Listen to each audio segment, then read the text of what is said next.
তো ভোলা মাছ হচ্ছে সর্ষে বাটাতে একটু নুন দিয়ে দিলাম, একটু হলুদ দিয়ে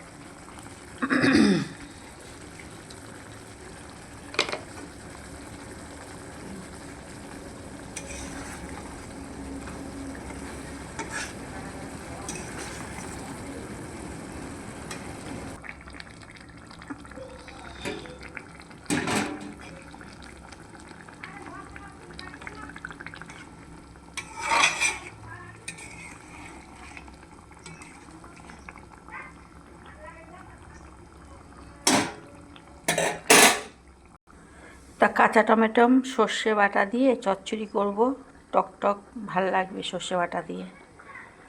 আর এখানে হবে শুটকি মাছ, সব কাটাকুটি হয়ে গেছে, ভোলা মাছটা হয়ে গেলে নামাবো।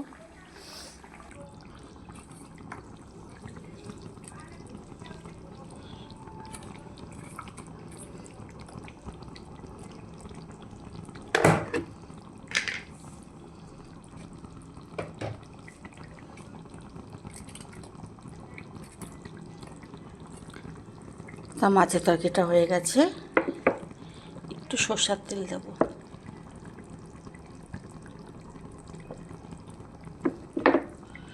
এবার নামিয়ে ফেলবো।